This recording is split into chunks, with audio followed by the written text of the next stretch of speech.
بے پناہ خوبیوں والا شخص صرف ایک خامی کی وجہ سے لوگوں کے دلوں سے اتر گیا اور شدید نفرت کا نشانہ بنا۔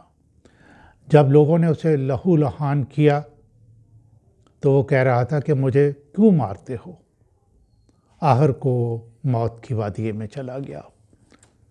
ناظرین، قذافی نے لوگوں کو شعور دیا، مٹیریل اشیاء دی، ان کو بہترین قوم ہونے کا احساس بھی دلایا، لیکن اپنے آپ پہ کرٹیسزم برداشت نہیں کیا۔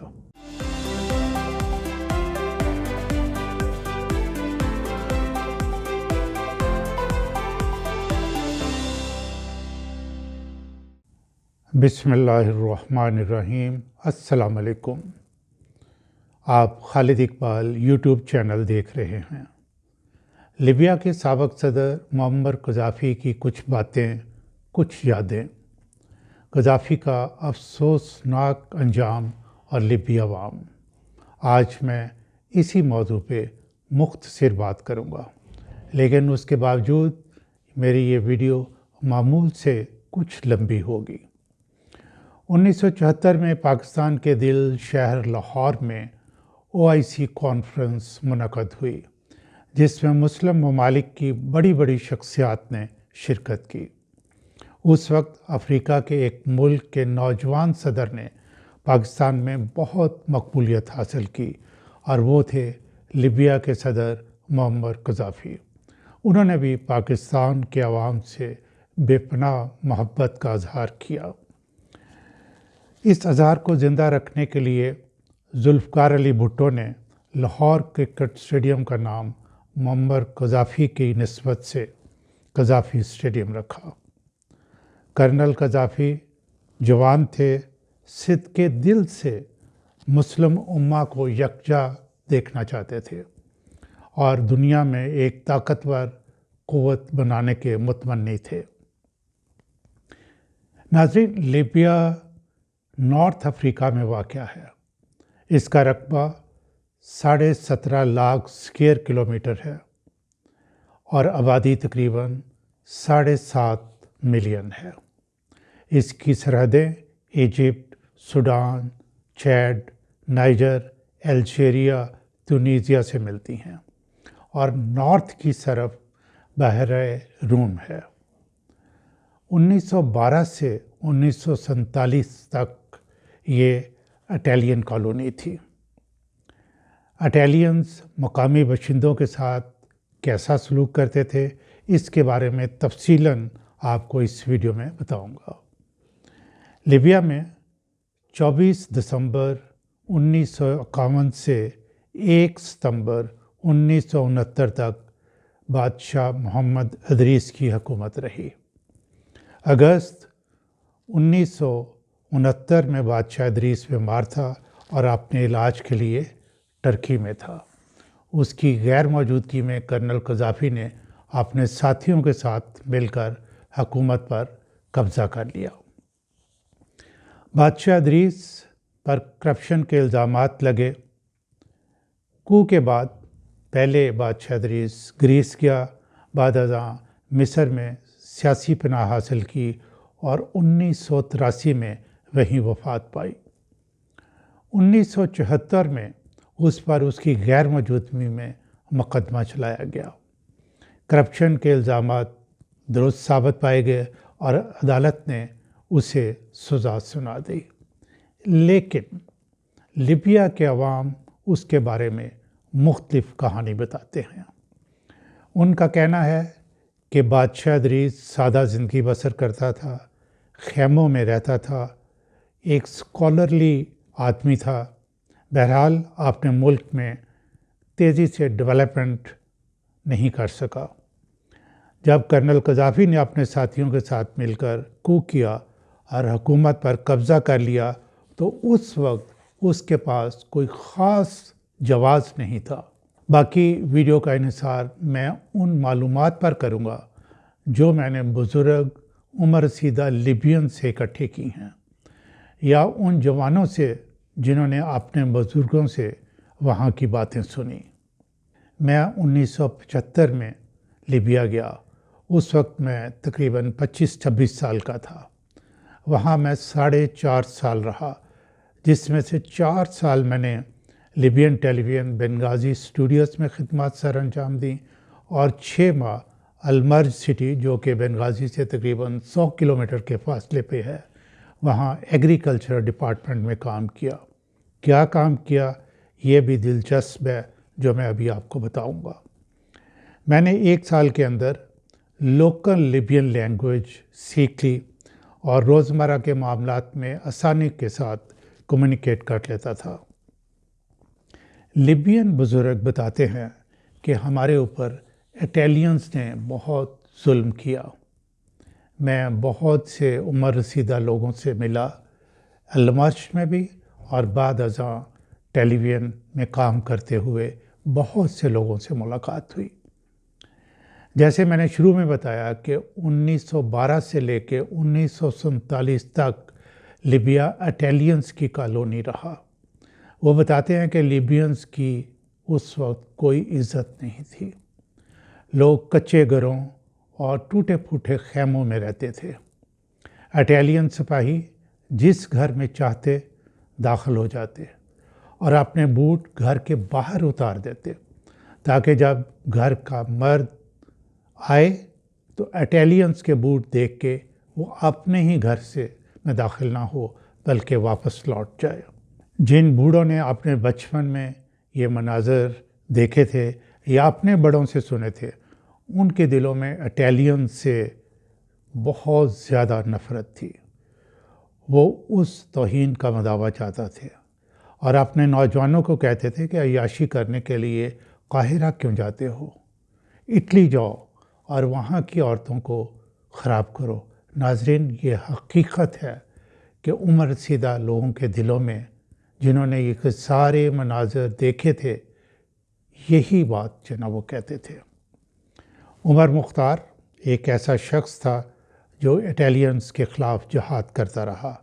بنیادی طور پر عمر مختار ٹیچر تھا۔ اس نے نوجوانوں کو اکٹھا کیا اور اٹیلینز کے خلاف لڑتا رہا۔ لیبینز عمر مختار کو بالکل اپنا ہیرو مانتے ہیں۔ بادشاہ ادریس کوئی ریولیشنری شخص نہیں تھا۔ وہ معاملات حکومت کو بس روٹین میں چلا رہا تھا۔ قذافی ایک ریولیشنری ذہن تھا۔ وہ اپنے ملک میں ڈیولپمنٹ چاہتا تھا۔ جس طرح لوگ غلاموں کی طرح زندگی بسر کر رہے تھے، وہ اس میں تبدیلی چاہتا تھا۔ ایک غریب گھرانے میں خیمہ نما گھر میں پیدا ہونے والے بچے کے ذہن میں اپنے ملک کو ٹھیک کرنے کے خواب تھے۔ اس نے اپنے بزرگوں سے قابض فوجیوں، خاص طور پر اٹیلینز فوجوں کے لیبی لوگوں پر ظلم و زیادتی کی داستانیں سن رکھی تھی۔ یہ بات اس کی عنان حکومت سنبھالنے کے بعد کی تقریروں سے صاف واضح ہے کہ وہ ان ملکوں سے کتنی زیادہ نفرت کرتا تھا جو لیبیا پر قابض رہے اور لیبی لوگوں کو نہ صرف ان کی عزتوں کو پامال کرتے تھے، بلکہ وہاں سے جو کچھ بھی ہاتھ لگا وہ لے کے اپنے ملک کو سدھارے۔ قذافی جب رائل ملٹری اکیڈمی بنغازی میں تربیت حاصل کر رہا تھا تو تب بھی وہ اپنے برٹش انسٹرکٹرز کے ساتھ بڑا رف رویہ رکھتا تھا۔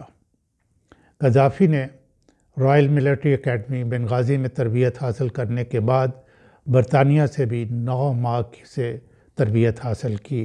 وہاں اس نے انگلش لینگویج کا کورس بھی مکمل کیا۔ قذافی کی کمیونیکیشن سکلز لاجواب تھی۔ وہ بہترین اوریٹر تھا۔ جو ہی اس نے ملٹری اکیڈمی مکمل کی، اس نے تمام آفیسر سے ملاقاتیں شروع کر دیں اور تقریباً سارے لیبیا میں جہاں جہاں اس کے لیے ممکن تھا نوجوان آفیسر سے اس نے ملاقاتیں کی۔ جب اس کی عمر صرف 27 سال تھی اور وہ لیفٹیننٹ تھا، جو کہ ظاہر ہے کہ ایک بہت جونیئر پوزیشن ہے، اور لیفٹیننٹ جو ہے وہ فوج میں کتنے افسروں پر اس کا انفلوئنس ہو سکتا ہے، اس چیز کا آپ خود اندازہ لگا سکتے ہیں۔ بہرحال غدافی نے اپنے ساتھیوں کے ساتھ مل کر کو کیا۔ بادشاہ ادریس بغرض علاج ترکی میں تھا۔ مجھے سینئر لیبی شہریوں اور پاکستانی ڈاکٹروں نے بتایا 3 دن تک مکمل خاموشی رہی۔ ناظرین، تقریباً پورے لیبیا میں پاکستانی ڈاکٹرز بادشاہ ادریس کے زمانے سے کام کر رہے تھے۔ معمر قذافی جو کہ لیفٹیننٹ تھا، اسے CCA کا چیئرمین بنایا گیا، کرنل کا عہدہ دیا گیا اور آرمی چیف بنایا گیا۔ لیبیا کو مختلف منطقوں یعنی ڈویژن میں تقسیم کر دیا گیا اور ڈفرینٹ رینک کے ملٹری آفیسرز کو ان کا انچارج بنایا گیا اور تمام معاملات ان کے سپرد کر دیے گئے۔ یہ کو 1 سپتمبر 1969 کو ہوا۔ 1969 میں ہی کرنل قذافی نے پہلی شادی فتح النوری سے کی۔ وہ جنرل خالد کی بیٹی تھی جو بادشاہ ادریس کی ایڈمنسٹریشن میں ایک اعلیٰ عہدے پر فائز تھا۔ فتح سے ایک بچہ پیدا ہوا، لیکن اگلے سال ہی طلاق ہو گئی۔ دوسری شادی صفیہ فرکاش سے ہوئی۔ یہ دوسری اور آخری شادی تھی۔ پیشے کے اعتبار سے صفیہ میڈیکل نرس تھی۔ اس کے وطن سے 7 بچے پیدا ہوئے۔ صفیہ فرکاش قذافی کے مرنے تک اس کی بیگم تھی۔ قذافی نے اقتدار سنبھالتے ہی بہت تیزی سے کام شروع کیا۔ بہت سے اچھے کام کیے، لیکن ہر ڈکٹیٹر کی طرح ایسی غلطیاں کیں کہ انجام اچھا نہ ہوا۔ اب میں آپ سے وہ معلومات شیئر کرتا ہوں جو میں نے خود دیکھی اور سنی۔ پہلا، قذافی کا پہلا مشن یہ تھا کہ وہ لیبی قوم جو کہ ڈپریسڈ، پسماندہ اور غلامانہ سوچ رکھتی ہے، اسے باور کرایا جائے کہ وہ بہترین قوم ہے، بلکہ دنیا کی بہترین قوم ہے۔ اس کے لیے وہ ہر وقت ٹیلی ویژن کی اسکرین پر ہوتا اور اپنی قوم کو بتاتا رہتا کہ وہ دنیا کی بہترین قوم ہے۔ سچ پوچھیں تو لیبی قوم میں چند سالوں میں خود اعتمادی پیدا شروع ہونا ہو گئی۔ دوسرا، اس نے تعلیم پر بہت توجہ دی۔ تعلیم، کتابیں بالکل مفت۔ چند ہی سالوں میں تعلیم پر توجہ کے ثمرات سامنے آنا شروع ہو گئے۔ وہاں کا رواج ہے کہ لڑکے کو شادی کرنے کے لیے تمام اخراجات لڑکی کے باپ کو دینے ہوتے ہیں۔ تعلیم حاصل کرنے کے بعد زبردست تبدیلی یہ آئی کہ تعلیم یافتہ لڑکیوں کے والدین نے پیسے یعنی اخراجات بڑھا دیے، اور اگر لڑکی جاب بھی کر رہی ہو تو پیسے اور زیادہ یعنی معاوضہ جو ہے لڑکے کو اور زیادہ دینا پڑتا تھا۔ یہ ایک بہت بڑی تبدیلی تھی۔ دوسرا، صحت کی سہولیات بالکل مفت تھی۔ لیبیا میں علاج کروائیں، دوائیاں لیں یا دوسرے ممالک پیشنٹس کو بھیجنا ہو، سرعت کے ساتھ یہ سارے کام ہوتے تھے۔ تیسرا، جوانوں کو گھر دینے کا سلسلہ بھی زبردست تھا۔ ایک واقعہ سے اس میں بہت تیزی آئی، اور وہ واقعہ کرنل قذافی ایک لجنہ شعبیہ یعنی پبلک کمیٹی سے خطاب کر رہا تھا۔ وہاں ایک لیبی نے سوال کیا کہ یہ لیبی جوان شادی کرنے کے لیے قاہرہ جاتے ہیں اور وہاں 2-3 ہزار دینار خرچ کر کے بیگم یعنی مصری دلہن کو لے کے لیبی آ جاتے ہیں۔ نتیجہ کیا ہے کہ لیبی لڑکیوں کی شادیاں نہیں ہو رہی۔ تو کرنل قذافی نے کہا کہ یہ ایک سوشل مسئلہ ہے اور اس کو لجنہ شعبیہ یعنی کمیٹیاں خود حاصل کریں۔ لیکن اس کے فوراً بعد میں نے خود دیکھا کہ پورے لیبیا میں جنہوں نے گھر یا فلیٹس کے لیے قرضے لیے ہوئے تھے وہ سب معاف کر دیے گئے، یعنی گھر ان لوگوں کے ہو گئے۔ چوتھا، ایک اور قانون نکالا، کسی بھی ادارے کا ہیڈ غیر ملکی نہیں ہو سکتا، اور اس پہ سب جو اداروں کے ہیڈ تھے وہ لیبین مقرر کر دی گئے۔ اس سے لیبین قوم کا مورال اور بلند ہوا۔ پانچواں، قذافی نے ایگریکلچر پر بہت توجہ دی۔ کسانوں کو ان کی زمینوں پر بڑے بڑے گھر بنا کے دیے، جن میں جانور رکھنے کے لیے جدید انتظامات تھے۔ یہ گھر کون بنا رہا تھا؟ اٹیلین کمپنیاں۔ میں نے جو ابھی آپ کو بتایا کہ میں نے المرچ میں 6 ماہ کام کیا، وہاں میرا یہی کام تھا کہ میں جو گھر تھے ان کی سپرویژن کرتا تھا۔ میرے ساتھ میرا ایک سینئر تھا، اس کا نام مجھے ابھی تک یاد ہے، ریاض مورس، پاکستانی تھا، کرسچن تھا، سول انجینئر تھا۔ وہ بلڈنگ کی جو مٹیریل ہے اس کو چیک کرتا تھا، اور میں باقی جو اس کا انٹیریئر اور ڈورز اور سارا کچھ جو ہے وہ نقشے کے مطابق بن گیا۔ میرا یہ کام تھا۔ کرنل قذافی نے اپنی قوم پر بہت توجہ دی، پیسہ بے شمار خرچ کیا۔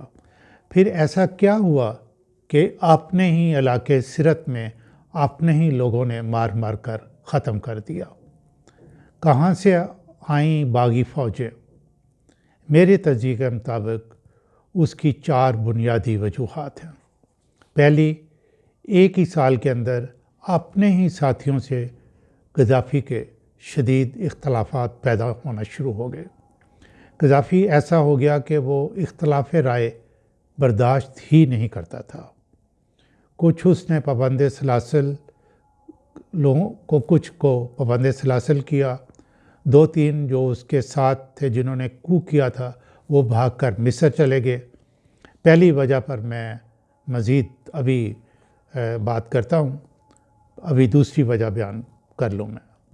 ہر جگہ اپنی لیبی قوم کو امریکہ، برطانیہ، اٹلی وغیرہ کے خلاف اکساتا رہتا تھا۔ وہ جہاں جاتا ہر وقت تقریریں کرتا، جو کہ ٹیلی ویژن پہ ہر وقت نشر ہو رہی ہوتی تھی۔ لامحالہ طاقتور ملکوں کو یہ بات پسند نہیں تھی۔ انہوں نے اپنے اپنے انداز سے قذافی کے خلاف کام کرنا شروع کر دیا، اور اسے منطقی انجام تک انہی لوگوں نے پہنچایا۔ تیسرا، وہ مسلم امہ کو مضبوط کرنے کے لیے ہر وقت کوئی نہ کوئی پلاننگ کرتا رہتا تھا، اور جہاں بھی کوئی اس طرح کا کام ہو رہا تھا وہاں بڑھ چڑھ کر حصہ لیتا۔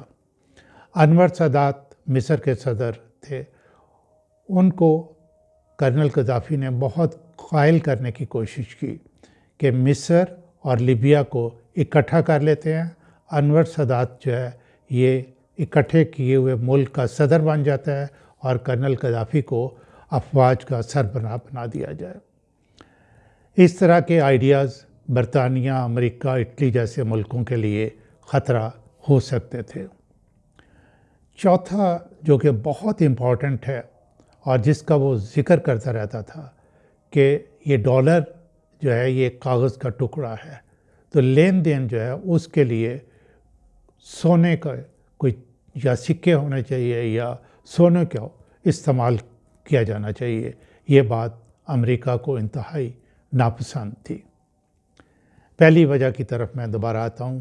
قذافی اپنی قوم کو ڈیولپ کرنا چاہتا تھا، ان کو ہر قسم کی سہولیات فراہم کرتا تھا، لیکن کسی کو اپنے خلاف بولنے کی اجازت نہیں دیتا تھا۔ یعنی وہ کسی قسم کی کرٹیسزم یا اپوزیشن برداشت نہیں کرتا تھا۔ اس کا کنٹرول یہاں تک پہنچ چکا تھا کہ ہر گھر میں اس کے انفارمرز کہہ لیں یا اس کے کام کرنے کے لوگ موجود تھے، اور اس قدر خوف پھیل چکا تھا کہ اپنے ہی گھر میں ایون باپ جو ہے وہ اپنے بچوں کے سامنے قذافی کے خلاف بات کرتے ہوئے ڈرتا تھا۔ میں آپ کو ایک واقعہ سناتا ہوں۔ میں ٹیلی ویژن میں جیسے کہ بتایا کام کر رہا تھا، اور میرے شعبے کا ہیڈ ایک لیبین تقریباً 40 سال کا جوان تھا۔ وہ کسی اپنے لیبین دوست سے اور کوئی شخص نہیں تھا، تھوڑے فاصلے پہ میں بیٹھا اپنا کام کر رہا تھا، تو وہ لیبیا کے بارے میں اور لیبینز اور قذافی کے بارے میں بڑا کھلا کے باتیں کر رہا تھا۔ اگلے دن یہ میرا ہیڈ جو ہے وہ غائب تھا۔ 15 دن کے بعد آیا۔ جب آیا تو میرے ساتھ جیسے کہ وہ پہلے کھل کے گپ شپ کیا کرتا تھا، لیکن آنے کے بعد بہت ریزرو ہو گیا، بہت محتاط طریقے سے بات کرتا تھا۔ نہ صرف وہ بلکہ میرے شعبے کے تمام لوگ جو ہیں میرے ساتھ وہ بہت ہی مؤدبانہ طریقے سے اور بڑی ہی ضروری قسم کے کام سے متعلق بات کرتے تھے۔ شاید ان کو مجھ پہ یہ شک ہو گیا تھا۔ یہ جتنے لوگ تھے جو میرے شعبے میں کام کرتے تھے وہ سارے اچھے کھاتے پیتے تھے، گھر تھے ان کے پاس، تعلیم اور صحت کی سہولیات مفت تھیں، سالانہ چھٹیاں تھیں، ٹی وی میں مختلف قسم کے الاؤنسز تھے، ہر ایک کے پاس اچھی گاڑی تھی۔ لیکن ہر شخص اپنے جذبات، اپنے خیالات کا اظہار کرنا چاہتا ہے۔ یہ ہیومن نیچر ہے۔ آپ اس کو جو مرضی دے لیں، وہ اپنے آپ کو قید سمجھتا ہے اگر وہ اپنے خیالات کا اظہار نہ کر سکے۔ قذافی نے اپنے عوام کو سب کچھ دیا، لیکن اظہار رائے کی آزادی نہیں دی۔ لوگ سہمے سے رہنے لگے۔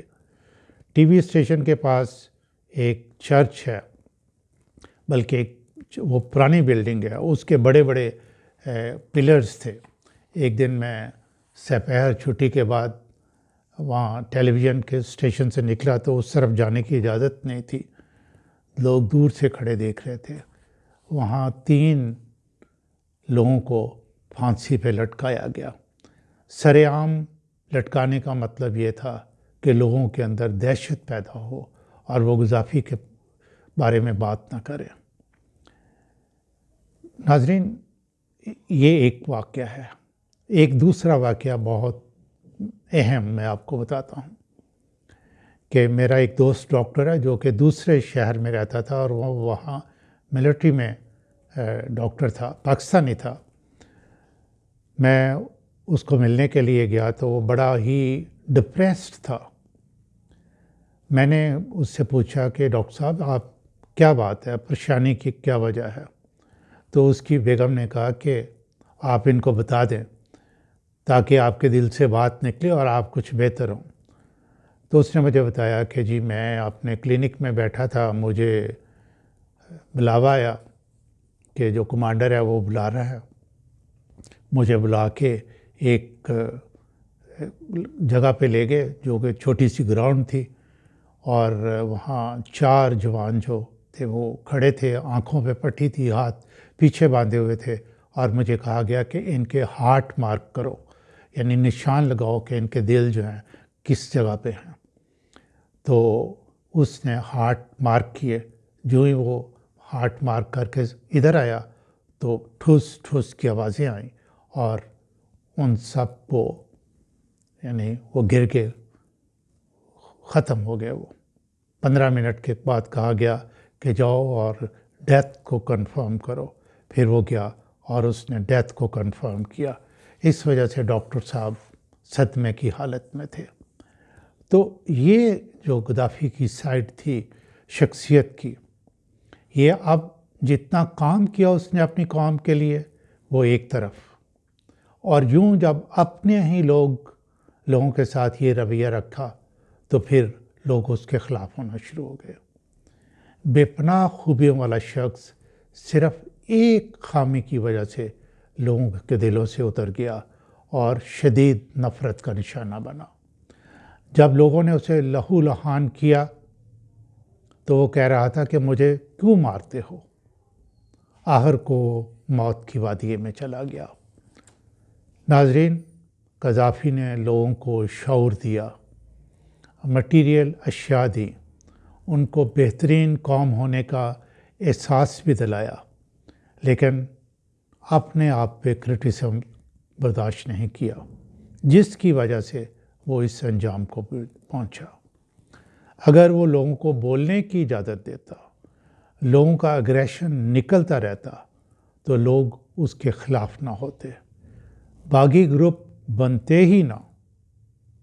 جب لوگ اپنے سربراہ کے خلاف ہو جاتے ہیں تو پھر دوسرے ممالک کو موقع ملتا ہے کہ وہاں جو ہے وہ اس کے خلاف گروپ بنائے جائیں۔